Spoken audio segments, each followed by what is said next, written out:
Alors, bonjour à tous et à tous. Je m'appelle Hubert Béroche et au cours des 6 derniers mois, j'ai fait un tour du monde de l'intelligence artificielle. L'un des enjeux de ce projet, c'était d'essayer de comprendre comment est-ce que l'IA peut nous aider à construire des villes qui soient plus durables et comment est-ce que cette technologie va transformer les villes. Alors, quand j'ai préparé ce tour du monde, et pendant une partie de mon voyage, j'avais moi-même en tête une idée de la ville du futur. Et comme je suis un fan de science-fiction, que j'adore Star Wars, au début, j'avais cette image en tête. Alors, on peut voir que à gauche, à votre droite, on a de la mobilité autonome. On a aussi l'hyperloop d'Elon Musk. Et en bas, on peut imaginer des rues qui sont peuplées d'êtres humains, de robots et peut-être d'hommes augmentés. Donc, ça a l'air vraiment super, très high-tech. Sauf que j'avais cette ville du futur au fond de moi.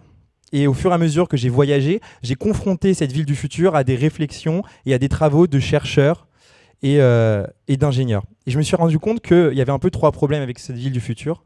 La première, c'est que j'avais une vision très technocentrée et très technique du monde d'ailleurs, et de la ville. C'est-à-dire que je partais un peu du principe qu'à chaque problématique urbaine, c'est déjà une problématique qui est technique et correspond surtout à une réponse technique. On voit qu'il y a des problèmes de circulation à Paris, il y en a aussi partout dans le monde. Je me disais qu'il suffisait de mettre des voitures autonomes pour que le problème soit résolu. Pareil pour la criminalité et la délinquance. Je me disais qu'il suffirait de mettre des systèmes de police prédictive, un peu comme dans Minority Report, et des systèmes de caméras intelligentes pour résoudre tous ces problèmes. La deuxième chose, c'est que je me suis rendu compte aussi que cette ville, elle ne donnait pas vraiment envie d'y vivre. Et qu'en plus de ne pas te donner envie d'y vivre, elle était hostile à l'être humain. Ça, c'est quelque chose dont je me suis rendu compte pendant mon tour du monde. Il y a des ports en Chine qui sont tellement optimisés que l'être humain est considéré comme nuisible. Donc on l'exclut de ces endroits.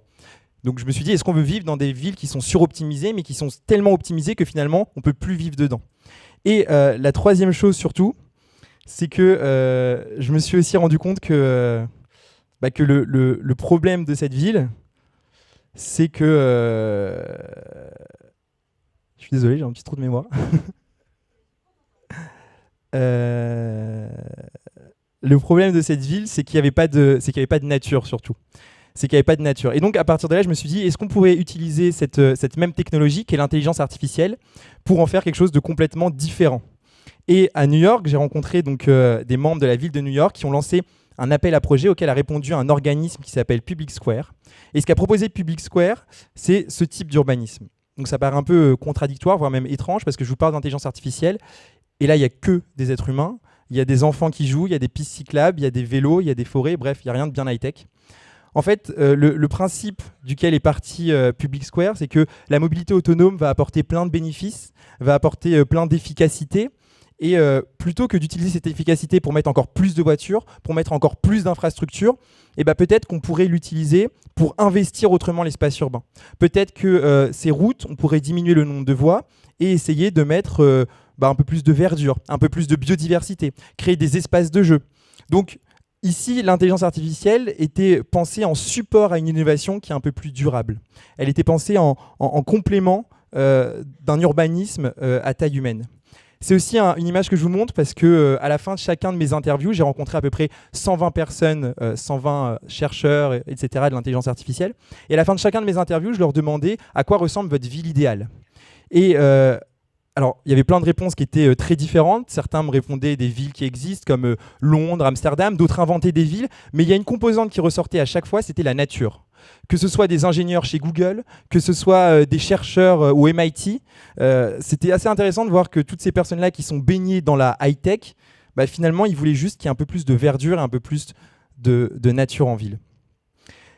Toujours dans cette logique de complémentarité entre l'IA et un modèle durable, il y a vraiment une innovation que j'aimerais partager avec vous parce que ça a été un des coups de cœur de mon tour du monde. Ça a été à Séoul, j'ai rencontré un chercheur qui s'appelle Steven Jishkwan, qui est le directeur du City Energy Lab.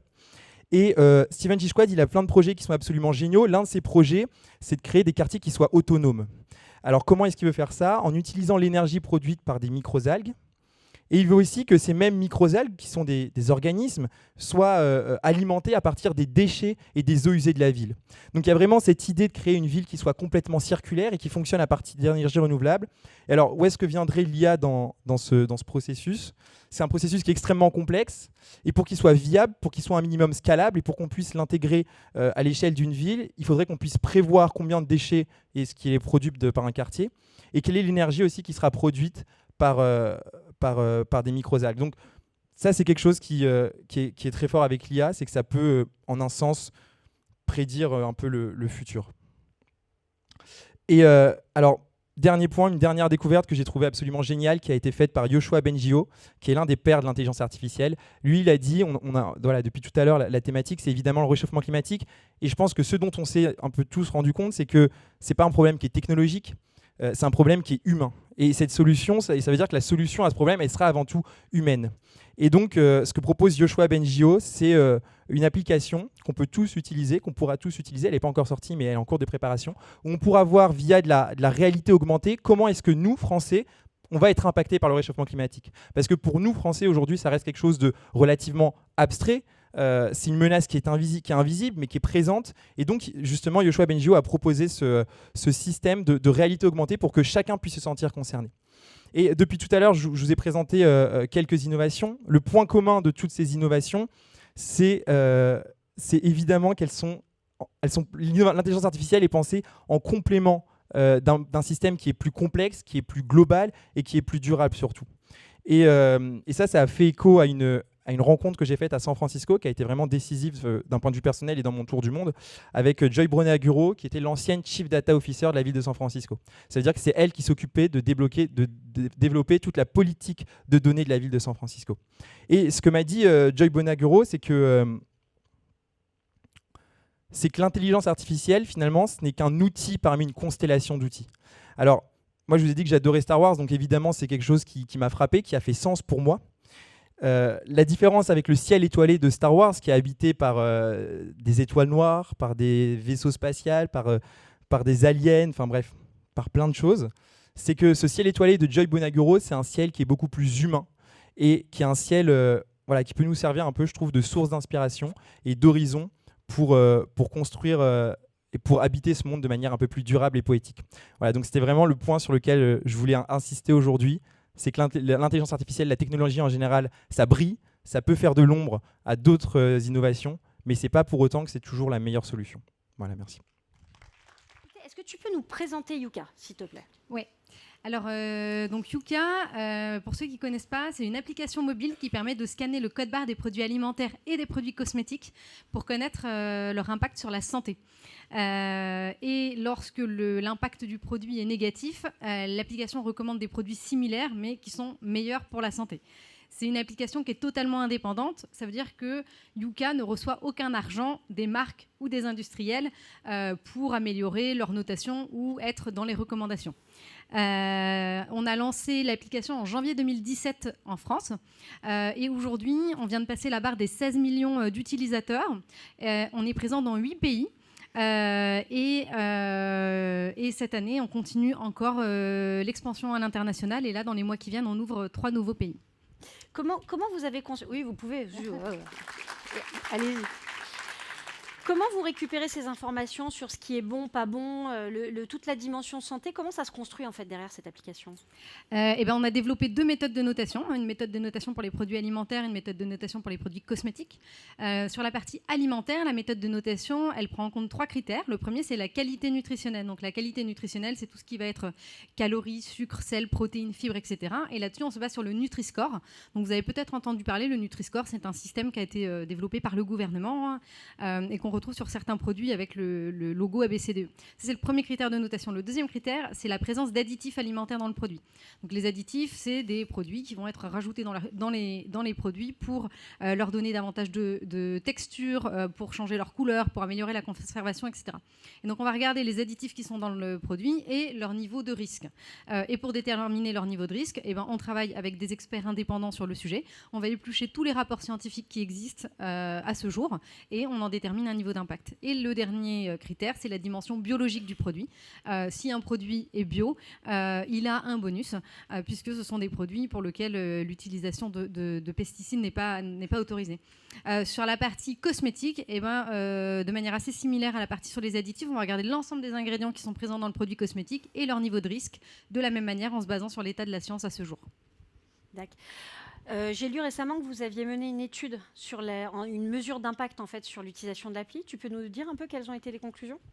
Oui, on a réalisé donc, il y a quelques mois une grande mesure d'impact, à la fois auprès des utilisateurs, donc auprès de 230 000 utilisateurs, et auprès d'industriels pour essayer de comprendre comment Yuka contribuait à faire changer les choses.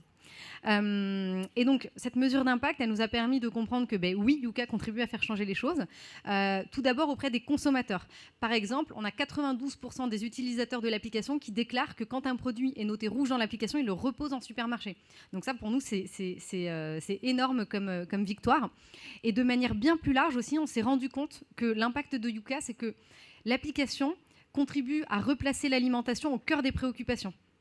Pendant des années, l'alimentation, ça n'a plus trop été une préoccupation. Ça a été l'explosion des plats tout préparés, etc. On a passé beaucoup moins de temps à manger, on mettait les trucs au micro-ondes, etc. Et en fait, Yuka, c'est un outil qui replace l'alimentation au cœur des préoccupations et qui refait de l'alimentation un sujet important.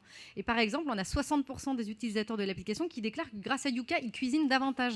Alors que ce n'était pas du tout l'objectif de l'application à la base. L'objectif de l'application, c'était je scanne un produit, il n'est pas bon, j'en choisis un autre.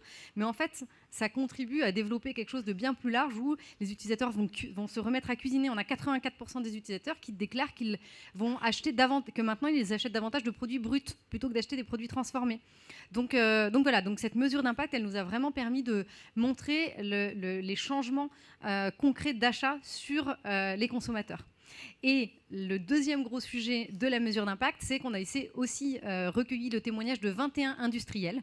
Donc parmi eux, on a Nestlé, on a Unilever, Leclerc, Auchan, Bjorg, etc. Donc tous les gros industriels qui ont accepté de témoigner et de dire que Yuka les poussait à améliorer la composition de leurs produits. Donc ça, c'est pareil, c'est une deuxième grosse victoire pour nous, en fait, de réussir à faire bouger les industriels. Aujourd'hui, on a 85% de nos utilisateurs qui pensent que Yuka peut avoir davantage d'impact que les pouvoirs publics pour faire changer les choses. Donc c'est énorme en fait de se dire que une application comme Yuka réussit à avoir plus d'impact que les autorités. Et donc, en fait, tous ces industriels nous ont aussi donné en fait, des exemples de produits qu'ils ont améliorés grâce à Yuka, dans lesquels ils ont supprimé des additifs ou des substances controversées, ils ont réduit les taux de sel, les taux de sucre, ils ont enrichi les produits en légumes, par exemple. Voilà, ça, c'est sur la partie industrielle. Et on a même la chaîne Intermarché qui s'est engagée à revoir la formulation de 900 produits et à supprimer 142 additifs grâce à Yuka. Donc voilà, donc ça c'est le deuxième gros impact. Et aujourd'hui, on est en contact avec tous les industriels de l'alimentaire et de la cosmétique qui sont tous en train de reformuler leurs produits pour qu'ils soient mieux notés dans l'appli. C'est qui vos utilisateurs ? Vous avez des profils ? Vous pouvez partager avec nous des profils ?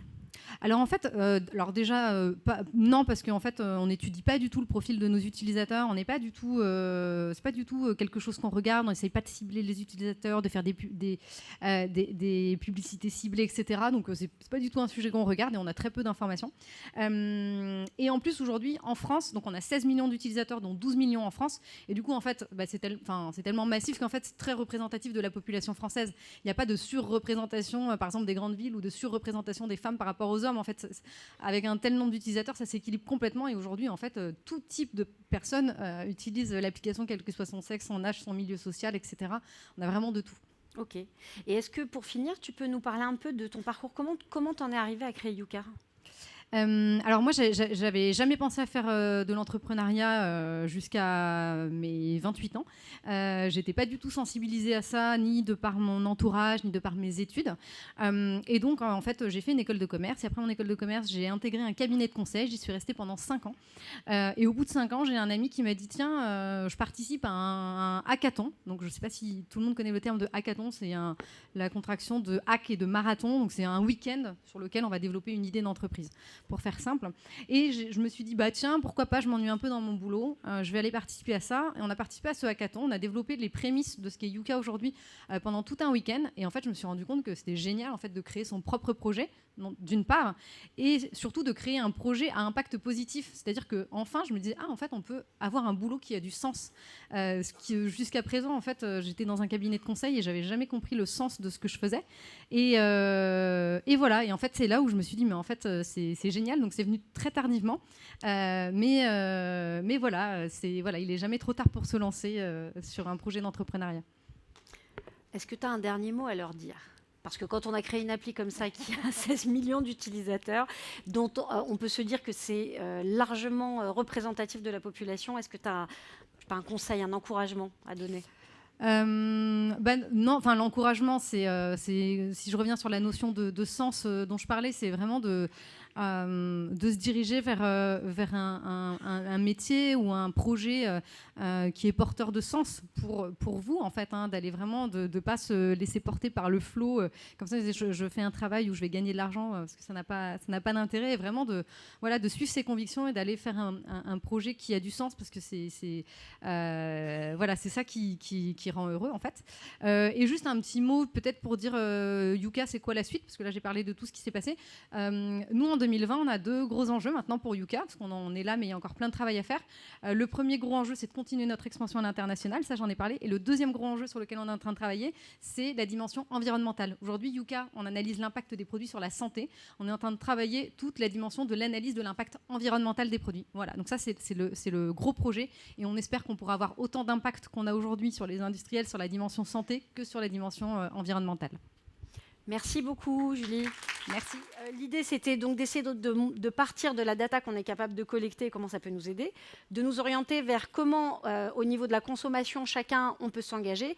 Et puis, pour les choses éventuellement qui restent, comment il y a d'autres personnes qui s'engagent pour nous apporter des solutions en termes de recyclage et de retraitement. Je te laisse la parole.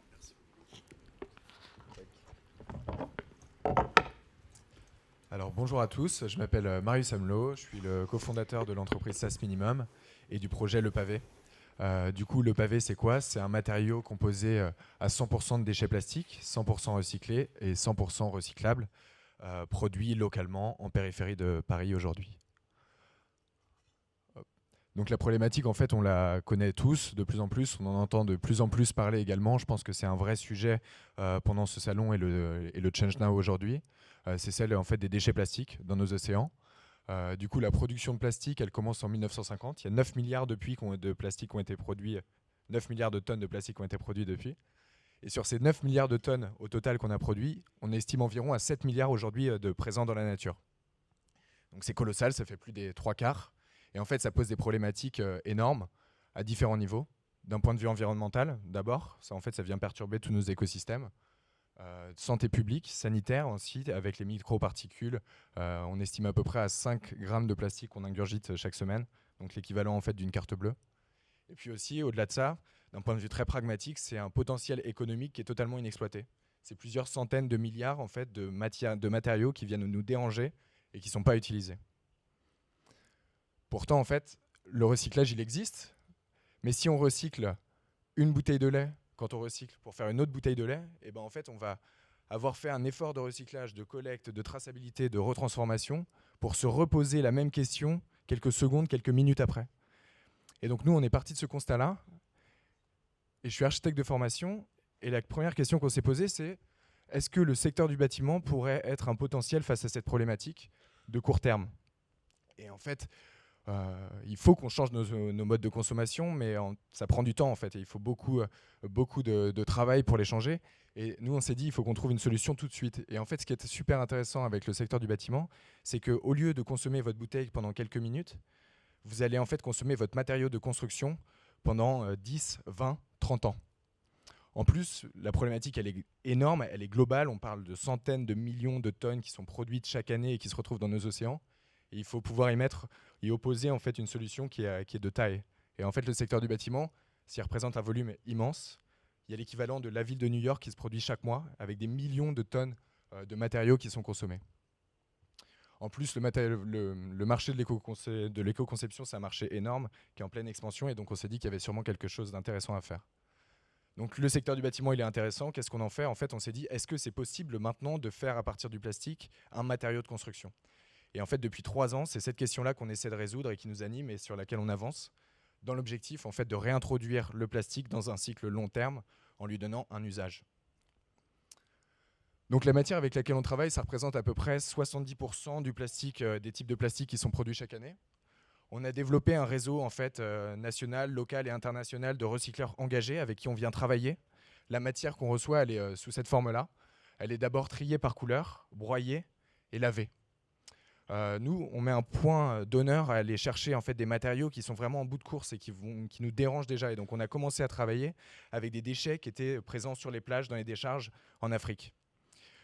Également, on souhaite acheter cette matière première-là parce que c'est un déchet, mais si on veut en fait, créer un appel d'air et créer un business model viable sur le long terme, il faut se donner la possibilité de l'acheter et donc de valoriser cette matière suffisamment. Tac. Et donc, dans l'idée de valoriser cette matière-là, on s'est dit, en fait, aujourd'hui, le recyclage, il existe, on jette dans la poubelle jaune, mais finalement, il n'y a pas grand-chose qui se passe.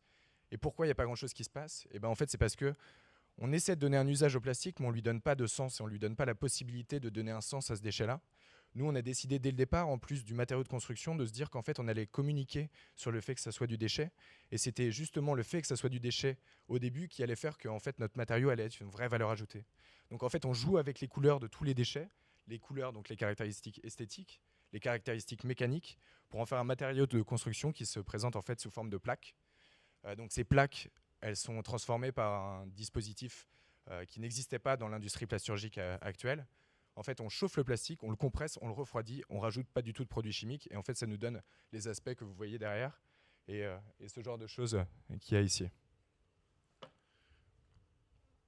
Tac. Comme exemple, aujourd'hui, un des projets phares sur lesquels on travaille, c'est les JO 2024. Et on s'est dit, pourquoi pas produire un matériau à partir des déchets de la ville de Paris pour la ville de Paris dans le cadre des JO 2024. Donc, un des exemples d'applications sur lesquelles on travaille aujourd'hui, c'est les sièges de gradins pour les prochains ouvrages lors des JO 2024. Et donc là, on essaie vraiment de construire une histoire circulaire de bout en bout, où on va chercher le déchet. On va mettre en place des points de collecte localement dans les mairies, dans les centres sportifs, où les gens vont amener leurs déchets et vont participer à l'élaboration d'un matériau qui servira ensuite dans le cadre des JO 2024 pour un élément iconique. Donc ça, c'était un sujet en développement. On a créé l'entreprise il y a 2 ans maintenant. On a recyclé à peu près 15 tonnes de plastique. On a travaillé avec à peu près 50 clients, des superbes marques, Veja, Mage, Toyota, Peugeot, etc. On a travaillé avec beaucoup de grands comptes. C'est à peu près 700 clients entrants aujourd'hui. Et en fait, nous, ce qu'on souhaite, c'est vraiment proposer un matériau d'éco-conception et que en fait, chaque personne puisse s'approprier cette matière-là pour faire ce qu'elle veut. Un des exemples, c'est les tabourets qu'on voit ici. On ne savait même pas que la personne qui nous avait commandé des plaques allait faire des tabourets. Et en fait, on a vu ça sur Internet et on en est très content. Et notre objectif, c'est vraiment de donner la possibilité aux personnes d'éco-concevoir. Donc, pour chaque kilo de plastique qu'on transforme sous forme de plaques, c'est 10 kilos qu'on enlève de la nature, potentiellement. Et c'est 16 kilos de CO2 qu'on stocke. Donc nous, ce qu'on propose, c'est une alternative aux décharges. Au lieu de cacher le plastique sous le sol, et ben en fait, on va le montrer dans le secteur du bâtiment en gardant son potentiel de recyclabilité. Donc aujourd'hui, on vient d'ouvrir une usine en périphérie de Paris, à Pantin. Je vous ai parlé de 15 tonnes tout à l'heure, en 2 ans. Aujourd'hui, on recycle 1 tonne chaque semaine. Dans 3 mois, on va recycler 5 tonnes chaque semaine. Et en fait, notre ambition, elle est vraiment d'arriver à un impact considérable à 300 tonnes par an sur cette usine qu'on est en train d'élaborer à Pantin. Mais je pense que c'était important de revenir au début. Et en fait, 3 ans, c'est passé assez rapidement. Et il y a plein de choses qui sont élaborées. L'idée de départ, ce n'était pas du tout de passer à 300 tonnes de déchets plastiques recyclés chaque année. L'idée, c'était juste de se poser la question de savoir si c'était possible. Et en fait, on n'a pas attendu d'avoir une réponse ou de se dire est-ce que c'est possible ou non. On a vraiment été expérimenter et voir. Et donc là, c'était la première semaine où on a commencé. On a commencé à faire les poubelles à Versailles. Et on a produit en fait cette première brique qui nous a permis en fait, d'aller motiver les gens dans notre aventure, des industriels et tous les partenaires qui nous permettent aujourd'hui d'arriver à cette usine et une capacité de 300 tonnes par an. Donc voilà, le message que je voulais passer, c'est qu'il ne faut pas attendre de se dire si c'est possible, parce qu'en fait, si on avait attendu, on se serait rendu compte que c'était très très difficile et on ne l'aurait sûrement pas fait. Je vous avais parlé en fait de gisements de déchets triés par couleur. Ça n'existe pas en Europe. On a dû commencer avec un partenaire africain et maintenant on arrive à motiver des partenaires en France qui en fait commencent à trier les déchets parce qu'ils adhèrent à notre projet. Je vous ai parlé du moyen simple de thermocompression, chauffer, compresser, refroidir. Et ben ça, c'est un process qui n'existe pas et qu'on est en train d'élaborer ensemble et de scaler à très grande échelle. Donc il ne faut pas attendre. Aujourd'hui, on est une équipe, on est en pleine expansion et maintenant, notre objectif, ça ne va pas être de s'arrêter à ces 300 tonnes-là, ça va être en fait une fois ces 300 tonnes de capacité mises en place, de répliquer le modèle partout en Europe, partout dans le monde, partout où il y aura besoin de matériaux de construction et partout où il y aura du déchet à retransformer. Voilà, merci.